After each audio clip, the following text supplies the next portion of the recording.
کوئی حرج نہیں. تو کہنے لگے لوگ کیا کہیں گے؟ فرمایا چپ کر. لوگ جس دن عمر نے یہ دیکھ لیا نا لوگ اس کے بارے میں کیا کہتے ہیں، اس دن عمر نہیں رہے گا. تو کہا پھر آپ کا نظریہ کیا ہے؟ فرمایا میرا نظریہ یہ ہے کہ رب رسول میرے بارے میں کیا کہتے ہیں.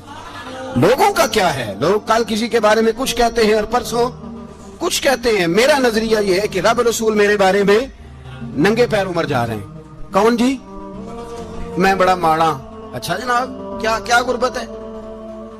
10 قسم کے جوڑے لٹکے ہوئے ہیں کمرے میں اور پہننے کی فرصت نہیں. سویرے کیا پہننا ہے، شام کیا پہننا ہے، 15 سوٹ کٹھے استری ہو کے لانڈری والا بھیج رہا ہے. اور تو غریب ہے، تو بہت بڑا غریب ہے.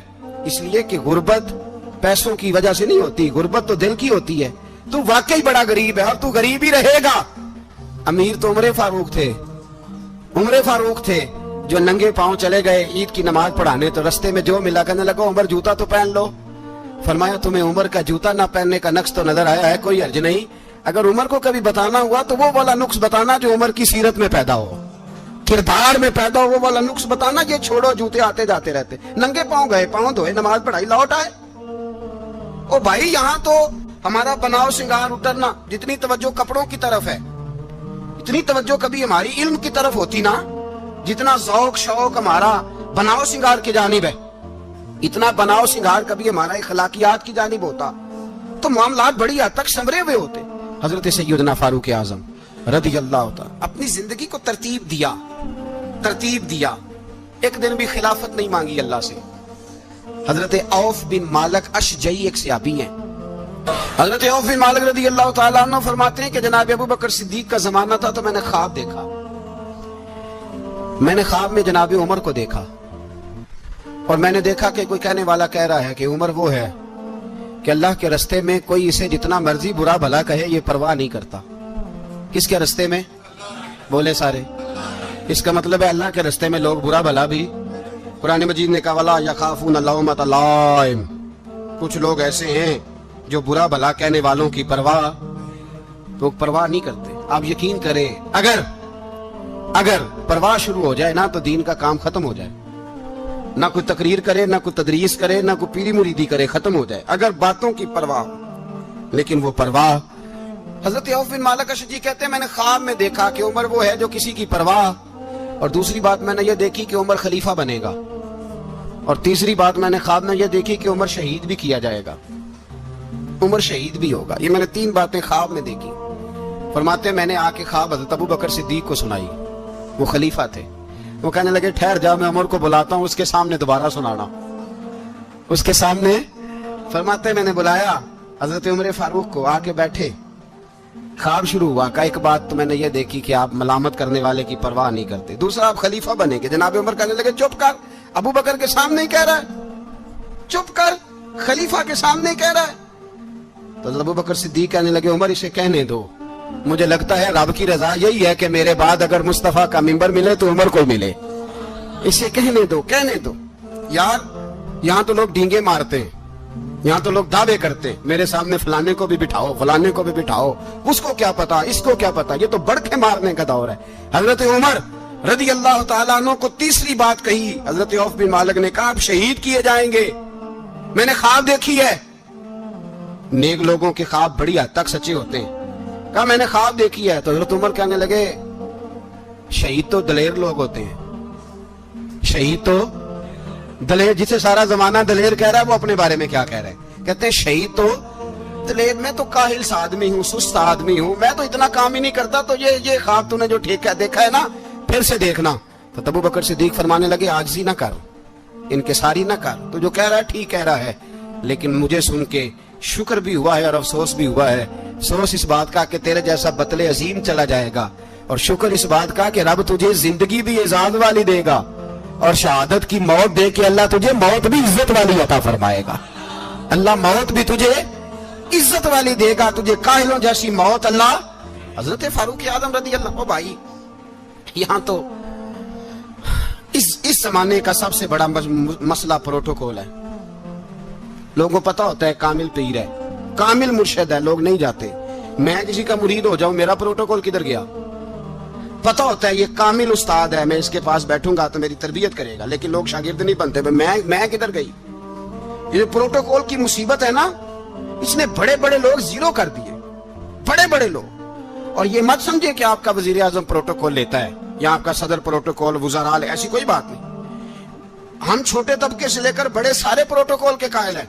ہمارا تو داماد بھی کہتا ہے کہ مجھے پوچھا نہیں میں تمہارے گھر کیوں آؤں۔ ہمارا تو بھائی ہر شخص اعلان کرتا ہے پروٹوکول کا، فلانے نے عزت نہیں دی تو واپس آ جاؤ، فلانے نے سلوٹ نہیں کیا تو واپس آ جاؤ۔ لوگ جہاں سلوٹ کرنا چاہیے وہاں بھی سلوٹ کرانے کے قائل ہیں۔ پر حضرت عمر رضی اللہ تعالی، حضرت عمر کی سادگی اور پھر جناب عمر کی عاجزی، جب انسان اپنے اوپر سوار کر لیتا ہے نا، سوار کر لیتا ہے، میں بدکار پرانا خادم، کسے در ملی نٹ ہوئی، تے واصف یار نے نظر جو کیتی تے واصف ہی۔ میں اکثر سوچتا ہوں حضور نے جہاں بھی کہا نا، فرمایا میرے بعد نبی ہوتے تو خطاب کے بیٹے عمر ہوتے۔ حضور نے فرمایا عمر جس رستے سے جاتا ہے شیطان وہ رستہ بدل جاتا ہے۔ نبی پاک صلی اللہ علیہ وسلم نے فرمایا میرا عمر وہ ہے کہ اس کی زبان پر حق جاری ہے۔ حضور علیہ السلام نے فرمایا 950 سال حضرت جبریل میرے عمر کی شان بیان کریں تو ان کی عظمت ختم نہیں ہوتی۔ 950 سال جبریل عظمت بیان کرے تو ختم نہیں ہوتی۔ یہ بات ہے حضرت عمر کی۔ اور فرمایا عمر ابو بکر کی نیکیوں میں سے ایک نیکی ہے، یہ شان ہے عمر فاروق رضی اللہ تعالیٰ عنہ کی۔ حضور نے فرمایا میرے بعد نبی ہوتے تو عمر ہوتے، جس گلی سے عمر آئے شیطان رستہ بدل جائے۔ میرے عمر فاروق کی شان 950 سال بیان ہو تو ختم نہ ہو۔ عمر کی زبان پر اللہ حق بیان کرتا ہے، جو عمر کہتا ہے وہی رب کر دیتا ہے۔ حضور ساری زندگی فضیلتیں بیان کرتے رہے، عمر جواب میں کیا کہتے ہیں؟ کوئی بتائے نا کہ یہ والی حدیثیں کبھی عمر نے بھی روایت کی ہو کہ حضور نے میرے بارے میں یہ کہا ہے۔ یہ روایتیں وہ روایت نہیں کرتے۔ ان سے جب لوگ کہتے عمر تیری بڑی بات ہے تو عمر رو پڑتے، کہتے میں تو اونٹ چرانے والے باپ کا بیٹا ہوں، میں تو اونٹ چرانے والے باپ کا بیٹا، اونٹ چرا۔ اس سے آگے عمر گئے ہی نہیں ساری زندگی، اس سے آگے لفظ ہی نہیں ادا کی۔ اور میں تو بھائی اونٹ چرانے والا، میرا باپ تو اونٹ چرایا کرتا تھا، 10 اونٹ تھے، میری ڈیوٹی ہوتی تھی، سنبھالے نہیں جاتے تھے، ابا ڈنڈوں سے مارتا تھا۔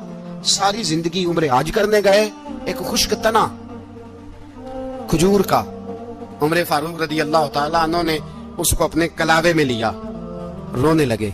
لوگوں نے کہا عمر کیا ہوا؟ فرمانے لگے یہاں میں اونٹ چرایا کرتا تھا، یہاں میں اونٹ چراتا تھا، 10 اونٹ سنبھالے نہیں جاتے تھے۔ دیکھو رسول اللہ کی شان، آج ساری امت چلانے کا طریقہ عطا فرما دیا ہے، ساری نظریے سے پیار۔ یار پیسہ کس کو برا لگتا ہے؟ آپ جس آدمی کی 50 کروڑ کی پراپرٹی ہے اس کو پوچھیں سب سے غریب، آپ کو وہی نظر آئے گا۔ وہ کہے گا میں ٹائٹ ہوں، حالات بڑے۔ میں کئی بار پوچھے انہوں نے، میں کہتا ترجمہ بھی 10 چھوڑو کی، ہمیں تو سمجھ نہیں آتی، اور ٹائٹ حالات کون سے ہوتے ہیں جی؟ جس آدمی کا کروڑوں میں کاروبار ہے نا، اس کو آپ چھیڑے وہ رونے لگ جائے گا، رونے۔ تو کئی میں نے ایسے دیکھے ہیں کرائے کا مکان ہے، ان سے پوچھے صاحب کیا حال ہے، تو کہتے ہیں جتنی اللہ نے شان والی زندگی ہمیں عطا کی ہے کسی کو نہیں دی ہوئی۔ اس کا مطلب ہے خوشی بھی یہی ہے اور غم بھی یہی ہے، اندر سے خوشی ہے، اندر سے ہی۔ تو نے اگر راضی رہنا ہے تو ادھر سے رہنا ہے، ناراض رہنا ہے تو بس اپنے آپ کو خوش رکھے گا تو ہو جائے گا۔ سارے صحابہ مل کے آئے، کہنے لگے عمر فاروق سے کہنا ہے نبی پاک کے زمانے میں تو ظاہراً غربت تھی، ابو بکر کے دور میں بھی غربت تھی، اب تو بڑا مال ہے، عمر سے سفارش کرو کہ عمر نیا کرتا پہنا کرے۔ ملکوں کے سفیر آتے ہیں، عمر وہی پھٹی پرانی چادر اوڑھ کے اور وہی کئی جگہ پہ پیبند لگے سوٹ پہن کے سفیروں کے سامنے بیٹھ جاتا ہے۔ عمر کو مشورہ دو، طے ہو گئی بات۔ سب نے جب مشورہ دے لیا تو سارے کہنے لگے یہ بتاؤ شیر کی مونچھ کو ہاتھ کون لگائے گا؟ کہنا کس نے ہے؟ بندہ بھی تو ڈھونڈو نا۔ نے کہا جناب میرا یہ خیال ہے کہ مولا علی شیر خدا کہیں گے، کیونکہ جس شخص کی عمر کو سب سے زیادہ حیا کرتے دیکھا وہ شیر خدا مولا علی ہے رضی اللہ تعالی علی کہیں گے۔ اس لیے کہ جناب علی تو کئی دفعہ جب گفتگو کرتے تھے تو حضرت عمر چپ کر جاتے تھے اور فرماتے تھے علی نہ ہوتا تو میں ہلاک ہو جاتا۔ تو کہا علی سے کہو۔ جناب علی شیر خدا کو بلایا، کس کام کے لیے جی؟ اللہ اکبر۔ یہ ذرا آپ نے اس دور پہ اس بات کو ذرا لاکا جناب ان سے کہیں کہ زیادہ نہیں، ایک کرتا نیا پہن لے، سفیر آتے ہیں وزیر آتے ہیں تو ایک کرتا نیا پہن لے۔ حضرت علی کو بلایا، فرمانے لگے کوئی اور بات ہوتی تو میں کہہ دیتا، یہ والی میں نہیں کہہ سکتا، کوئی اور ہوتی تو میں عمر کو کئی دفعہ کہہ دیتا ہوں، جلال میں بھی تو سن، یہ والی میں نہیں کہہ سکتا۔ میں تمہیں ایک مشورہ دیتا ہوں. کہا وہ کیا؟ کہنے لگے سیدہ عائشہ صدیقہ سے کہو, وہ مومنوں کی ماں ہے, عمر ٹالے گا نہیں. اماں جی سے جا کے کہا اماں جی نیا کرتا عمر سے کہیں پہن لیں, وزیر آتے ہیں بڑے بڑے لوگ, تو چلو کوئی حرج نہیں. اماں جی نے کہا اچھا کوئی بات نہیں میں بلا لیتی ہوں. جناب عائشہ نے پیغام بھیجا. جب خادم نے کہا نا مصطفیٰ کے گھر سے پیغام آیا ہے, تو 20 لوگ بیٹھے تھے. عمر کانپتے ہوئے اٹھے, کانپتے دوڑے. حضرت عائشہ پردے میں تھی تو فرماتی ہیں عمر اتحیات کی حالت میں بیٹھ گئے. کہا اماں جی دیر تو نہیں ہو گئی مجھے آنے میں؟ کہا نہیں ٹائم پہ آ گئے ہو. کس لیے بلایا تھا؟ کہا عمر دیکھو غربت کے معاملات اور ہوتے ہیں, جب اللہ آسانی دے تو کوئی چیز استعمال کرنا حرام نہیں ہوتی, اگر حرام ہے تو بتاؤ. کہا نہیں اماں جی حلال ہی ہے. تو فرمایا پھر اتنے سفیر آتے ہیں, مشیر آتے ہیں, اب تو مال غنیمت بڑا آتا ہے, ڈھیر لگ جاتے ہیں مسجد میں, تو چل ایک نیا کرتا تم بھی پہن لیا کرو, اور آپ نیا کرتا پہنو گے تو دھاک بیٹھے گی غیروں پر. تو صحابہ کا مشورہ ہے کہ آپ نیا لباس پہنے. اماں جی کہتی ہے میں نے حکم دیا تو عمر چپ کر گئے, گردن جھک گئی. تھوڑی دیر کے بعد سیدنا عمر فاروق نے سر اٹھایا تو داڑھی پہ آنسو گر رہے تھے, رو پڑے. کہنے لگے پاک محبوب کی پاک بیوی جیسے حکم کرتی ہو میں حاضر ہوں, پر مجھے وہ والا لباس پہنانا جو میرے مصطفیٰ نے پسند فرمایا ہے. اگر یہ رنگ رسول پاک کا ہے تو میں حاضر ہوں, اور اگر نبی پاک کا نہیں تو پھر جیسے آپ حکم کریں. جناب عائشہ کہتے ہیں عمر روئے تو میں زیادہ روئی, میرا پلو بھیگ گیا آنسوؤں سے. میں نے کہا عمر آپ جائیے. عمر یوں نکلے تو جو صحابہ کھڑے تھے وہ کونے میں تھے, سارے آ گئے. کہا اماں جی کیا بنا؟ فرمایا بھائی تم سب جو باتیں کہتے ہو وہ اپنی جگہ ٹھیک ہیں, پر عمر جو بات کرتا ہے وہ سب سے زیادہ ٹھیک ہے. عمر جس پہلو پر بات کرتا ہے وہ یار ایسی عاجزی, ایسا رنگ, ایسا انداز, ایسا طرز حیات, ایسی زندگی. اولاد کے معاملے میں لوگ بزدل ہو جاتے ہیں, بزدل. پر حضرت عمر کا بیٹا مصر گیا, وہاں سے کمائی کر کے لایا, تجارت کرنے گیا, لاکھوں کا مال. کون سا باپ ہے دنیا میں جس کا بیٹا باہر سے پیسے لے کے آئے تو ابا تفصیل پوچھے کہ بیٹا کہاں سے کمائے, کہاں سے لایا, کتنے ملے, کیوں آئے؟ کون سا باپ تفصیل پوچھتا ہے؟ ابا تو کہتا لا صحیح, اور تعریفیں کرتا ہے میرا بیٹا بڑی کمائی کرتا ہے. کبھی پوچھا ہے اس سے کہ ڈیوٹی صحیح دیتا ہے کہ نہیں؟ کبھی پوچھا ہے کہ تو ایمانداری کی روزی لاتا ہے کہ حرام کی کماتا ہے؟ یہ باپ کی ذمہ داری ہے, یہ اماں کی ذمہ داری ہے. پھر کہتا ہے بیماری کیسے آ گئی, پریشانی کیسے آ گئی؟ تو نے کبھی سوال کیا اپنی اولاد سے؟ حضرت عمر فاروق رضی اللہ تعالیٰ عنہ کا بیٹا مصر سے پیسے کما کے لایا تو جناب عمر نے بلایا, فرمایا بیٹے اتنی تو تیرے پاس راس ہی نہیں تھی, تھوڑے سے تو پیسے لے کے گیا تھا, اتنی کمائی کیسے ہو گئی؟ اتنے تو پیسے نہیں تھے صاحب, کہاں سے کمائی لائے؟ اس نے کہا ابا جی وہ جو میرے چچا ہے نا مصر کے گورنر, آپ کے دوست, انہوں نے میری مدد کی ہے. فرمایا جتنے لوگ گئے تھے سب کی ہے مدد اس نے؟ کہا نہیں صرف میری کی. فرمایا تیری کیوں کی؟ تیری کیوں کی؟ کہا حضور آپ کے دوست ہیں. فرمایا چپ کر, حضور انہوں نے مجھے اتنے پیسے دیے, میں نے کاروبار میں ڈالے تو نفع آیا تو میں ان کی رقم دے کے. فرمایا خاموش ہو جا, باقی جتنے لوگ گئے تھے سب کی مدد کی اس نے؟ کہا نہیں حضور صرف میری کی. فرمایا اس نے تیری مدد نہیں کی, اس نے خلیفہ کے بیٹے کی مدد کی, اس لیے کہ وہ خلیفہ کو اپنے حق میں نرم کر سکے. فرمایا آدھا مال تیرا ہے, آدھا مال غنیمت کا ہے, مال خزانہ کا ہے, مسلمانوں کا ہے, اس لیے کہ تو جو وہاں سے مال کما کے لایا ہے وہ اپنے باپ کے خلیفہ ہونے کی وجہ سے کما کے لایا ہے, لہذا رکھ ادھر. یہاں کہتے ہیں کدھر سے آیا, کیسے آیا, کون سا حساب دیں, کیا کریں؟ او بھائی حضرت عمر رضی اللہ تعالیٰ عنہ کا اپنی اولاد کے بارے میں یہ رنگ ہے. ایک جنگ سے نا خوشبو آئی, خوشبو بڑی مہنگی ہوتی تھی, عرب میں خوشبو آج بھی بڑی مہنگی ہے, وہ زیادہ استعمال کرتے ہیں. میری باتوں کی سمجھ آ رہی ہے میرے بھائی؟ بڑی مہنگی خوشبو تھی. جب وہ خوشبو آئی تو حضرت عمر نے کہا, گھر میں پہلے پہنچی حضرت عمر کے, چونکہ زیادہ عورتیں استعمال کرتی تھی گھر کے اندر خوشبو, مرد بھی لگاتے تھے. حضرت عمر نے اپنی بیوی سے کہا, آپ کی زوجہ تو تھی وہ بڑی خوشبو کو پسند کرتی تھی. حضرت عمر نے اپنی زوجہ سے کہا کہ خوشبو لاؤ, میں نے ایک عورت کی ڈیوٹی لگائی ہے, وہ خوشبو تول کے نا تو حصہ برابر صحابہ میں بانٹ دے گی.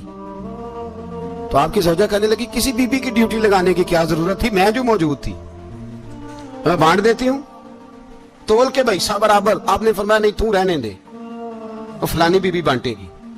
حضور میں نے بھی بانٹنی ہے, میرے پہ کچھ حق ہے؟ آپ نے فرمایا نہیں تو تفصیل نہ پوچھ, تو خوشبو دے دے کوئی اور بانٹے گی. خاتون خانہ تھی نا, کہنے لگی نہیں مجھے بھی آج آپ کو بتانا ہی پڑے گا کہ کوئی جو بانٹ سکتی ہے تو میں کیوں نہیں بانٹ سکتی؟ زوجہ کہتی عمر نے بات کی تو میری چیخیں نکل گئی۔ حضرت عمر فرمانے لگے جب تو خوشبو بانٹے گی نا تیرے ہاتھوں کو بھی لگے گی، تیرے دوپٹوں کو بھی لگ جائے گی۔ اگر رب کریم نے مجھ سے سوال پوچھا کہ عمر خوشبو تو مسلمانوں کی تھی، تیری بیوی کے دوپٹے کو کیوں لگ گئی، تو میں اللہ کے حضور کیا جواب دوں گا؟ اگر اللہ نے یہ سوال کیا کہ تیری بیوی نے کیوں لگائی، وہ تو حصہ تھا مسلمانوں کا، تو نے تیری بیوی نے کیوں لگائی؟ تو فرمایا میں نہیں چاہتا کہ اللہ کے حضور مجھے اور تجھے باز پرس ہو، لہذا کسی اور کو بانٹنے دے۔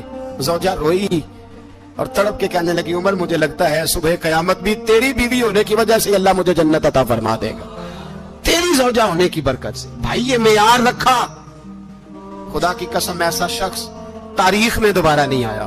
اتنا بڑا آدمی، اتنا بڑا شخص، اتنا بڑا آدمی، اور پھر رنگ یہ ہے کہ عمر 22 لاکھ مربع میل کا حکمران، 22 لاکھ، اور کھجور کے درخت کے نیچے مٹی کا ڈھیلا لے کے سو گئے ہیں، پرواہ کوئی نہیں، کوئی مسئلہ ہی نہیں۔ 2 غلام ساتھ بیٹھے تو ایک روٹی حضرت عمر نے گھر سے منگوائی، تھوڑا سا سرکہ، تو غلام کہنے لگے ہم نے بھی کھانی ہے۔ فرمایا کوئی حرج نہیں، روٹی کو پیٹ بھر کے کھانا ضروری تو نہیں، 3 حصوں میں بانٹ لیتے۔ ایک آدمی آیا ہوا تھا مصر کا رہنے والا ملنے کے لیے، اس نے پوچھا عمر کدھر ہے، تو کہا وہ ادھر جاؤ مسجد میں بیٹھے ہوں گے، اور واپس آیا تو کہنے لگا وہاں تو 3 غلام بیٹھے ہیں، ایک روٹی بانٹ بانٹ کے کھا رہے ہیں، لگتا ہے کئی دنوں سے روٹی نہیں ملی۔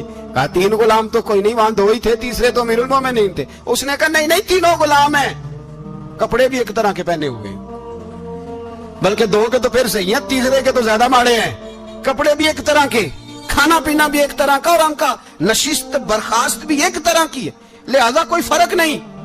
حضرت ابو ہریرہ کہتے ہیں میں لے کے آیا، اور جناب عمر کو جب میں نے کچی زمین میں تامت سمیٹ بیٹھے دیکھا تو میں رو پڑا۔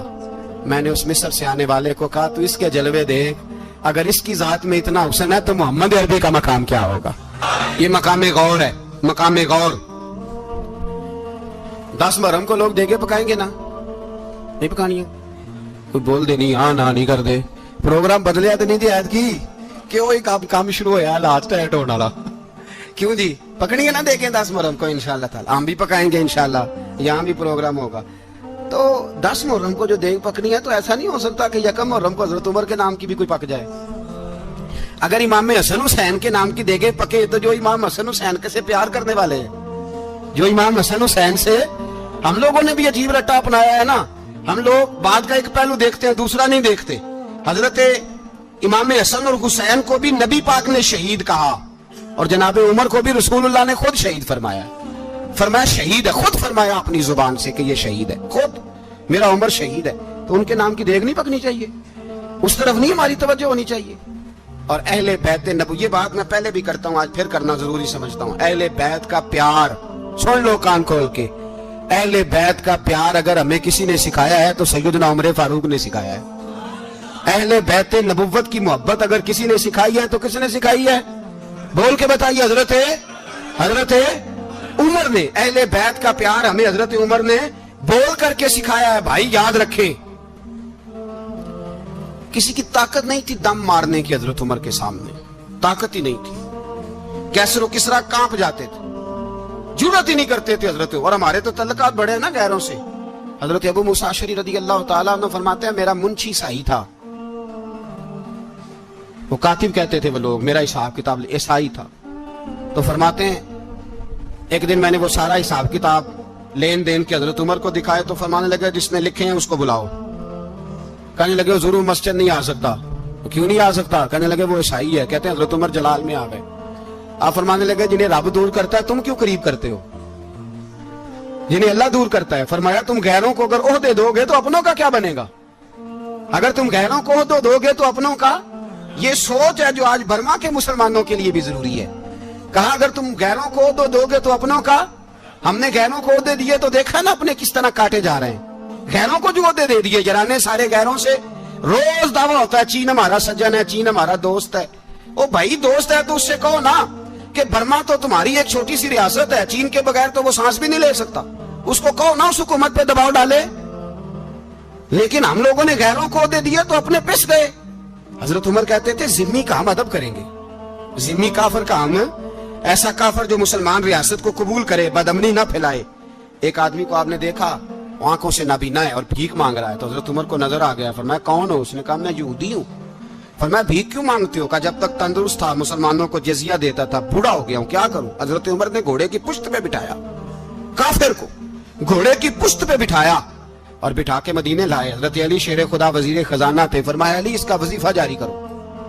کہا یہ کون ہے؟ فرمایا یہ یہودی ہے، لیکن یہ ہمیں جزیہ دیتا رہا، بوڑھا ہو گیا بیچارہ، بھیک مانگنے پہ مجبور ہے، ہماری حکومت کے اندر رہتا ہے، اس کا پورا وظیفہ جتنا خرچہ اتنا وظیفہ لگاؤ۔ حضرت علی کہتے ہیں میں وظیفہ لگا رہا تھا اور وہ میرے نبی کا کلمہ پڑھ رہا تھا، وہ رسول اللہ کا کلمہ پڑھ رہا تھا۔ یہ مزاج، یہ نہیں کہ کافر۔ حضرت عمر نے گورنروں کو خط لکھے تھے کہ زبردستی کسی کو مسلمان نہیں کرنا، جہاں ان کی عبادت گاہیں بنی ہو گرانی نہیں، کوئی مندر کوئی گرجا ضائع نہیں کرنا۔ اسلام سب کو جینے کا موقع دیتا ہے، پر بے ایمانو ظالموں بدذاتوں تمہیں یہ کہتا ہے کہ ہم تمہیں جینے کا موقع دیتے، تم بھی مسلمانوں کو جینے کا موقع دو۔ یہ جہاں بستے ہیں جہاں رہتے ہیں انہیں وہاں جینے کا موقع دو، انہیں بھی اللہ اکبر کہنے کا موقع دو، انہیں بھی قرآن پڑھنے کا موقع دو، انہیں بھی رسول اللہ پر درود پڑھنے کا موقع دو۔ ہمارے ملک میں عیسائی اپنی مرضی سے کھلے عام تبلیغ کرتے ہیں، یہاں تو چینل چلائے ہیں عیسائیوں نے۔ کسی مذہبی جماعت نے کبھی جلوس نکالا ہے کہ عیسائیوں کا چینل بند کرو؟ بولے نکلا ہے کہ نہیں نکلا؟ کتنے ظلم کی بات ہے۔ ہم جب غیر کو اتنا تحفظ دیتے ہیں، اتنا تحفظ دیتے، ہم نے دیکھا ہے، مجھے 20 لوگوں نے عید پہ ٹیلی فون کیے کہ عیسائیوں کو قربانی کا گوشت دے لیں، مجبور ہیں جی، دروازے پہ آ گئے ہیں، ہمارے کام کاج کرتے ہیں۔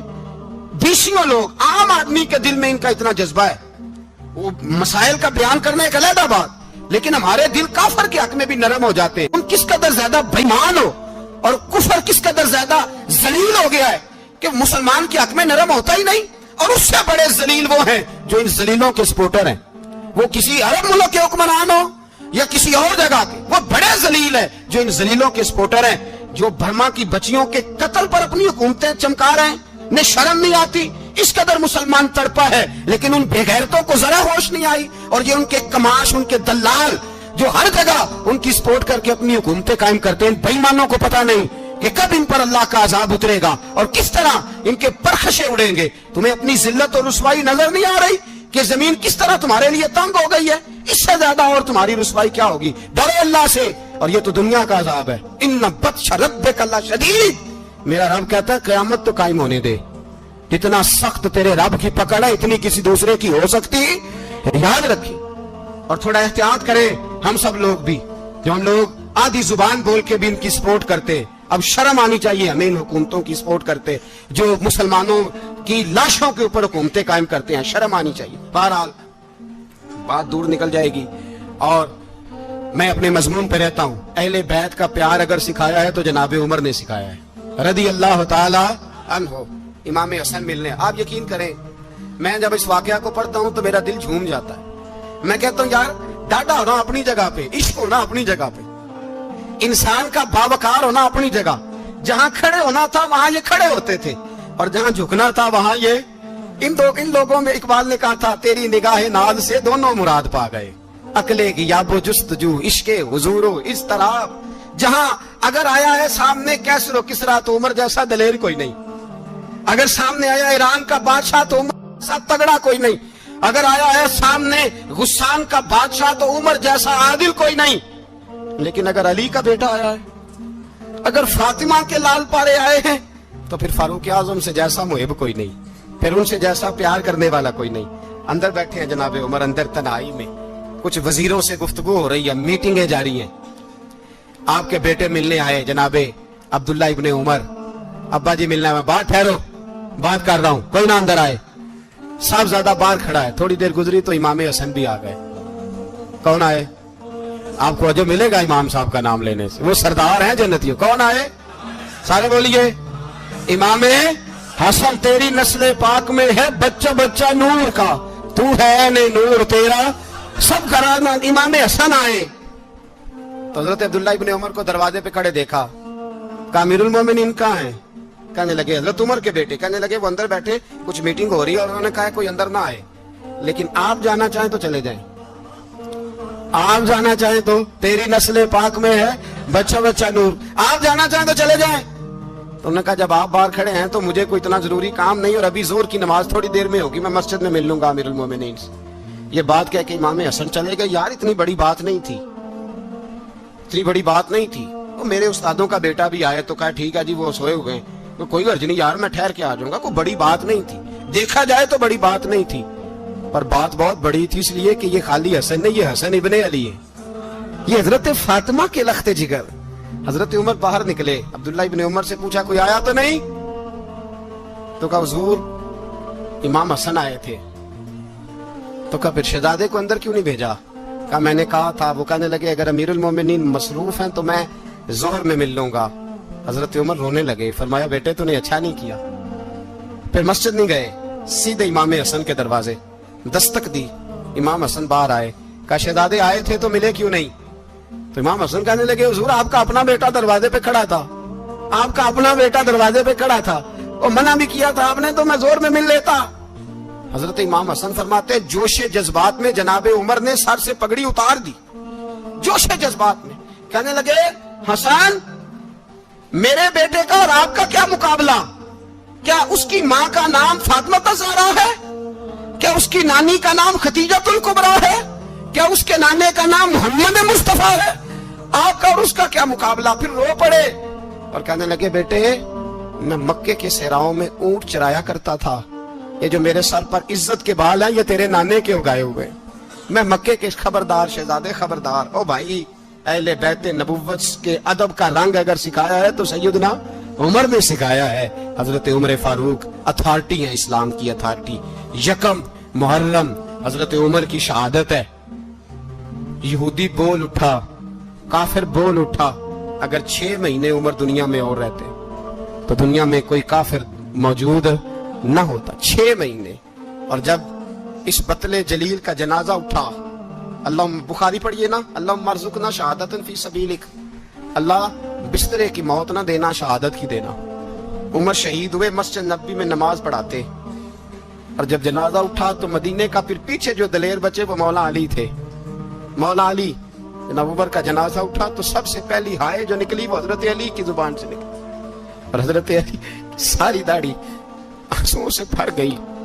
لوگوں نے کہا کہ علی کیا ہوا؟ فرمانے لگے تم دیکھ نہیں رہے جنازہ کس کا اٹھا ہے، پلٹ کے دیکھو تو صحیح، تم پتہ نہیں یہ کون گیا ہے؟ کہ حضور کیا ہوا؟ آپ فرمانے لگے عمر اس طرح کے کام کر کے گیا ہے، اب ان کے رستوں پہ کون چلے گا؟ کون اس کے جگر راہ وفا میں میں نقش ایسے چھوڑ آیا ہوں، میں جس منزل سے گزرا ہوں وہ اب تک یاد کرتی ہے۔ حضرت علی حضرت عمر کے جنازے پہ کھڑے ہو کے کہتے ہیں اللہ مجھے اس طرح کے عمل کرنے کی توفیق دے جس طرح کی عمر کر کے گیا۔ میرے بھائی بطل عزیز، بطل حریت حضرت عمر رضی اللہ تعالیٰ عنہ جو اپنی زندگی انقلاب والی گزار کے گئے۔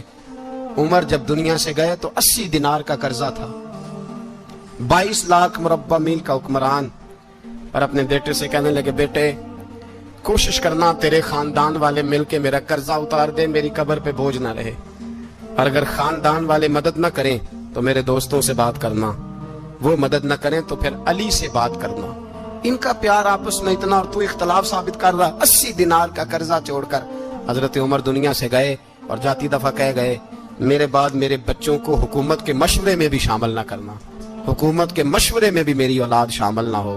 اتنا بڑا شخص اتنا بڑا رنگ دے کے یکم محرم کو جب عمر فاروق کا وصال ہوا تو بیٹے سے کہنے لگے اماں عائشہ سے جا کے کہو میرا بھی نبی پاک کے روزے میں دفن ہونے کو دل کرتا ہے۔ ایک قبر کی جگہ ہے اماں جی نے اپنے لیے رکھی ہے، بخاری ہے بخاری۔ حضرت عائشہ کے پاس صاحبزادے گئے، کہنے لگے اماں جی عمر کو زخم لگ گیا ہے، حالت بڑی پریشانی والی ہے۔ وہ کہتے ہیں اگر اماں اجازت دیں، سید عائشہ رو پڑی، فرمانے لگی کہ وہ اپنی قبر کی جگہ تو نہیں نہ کسی کو دیتا، پر عمر نے کمال ہی بڑا کیا، اسے کہو جاؤ گنبد خضرا میں قیامت تک جو مصطفیٰ پہ اور ابو بکر پہ سلام پڑے گا وہ تجھ پہ بھی سلام پڑھ کے جائے گا، جاؤ میں نے جگہ دی۔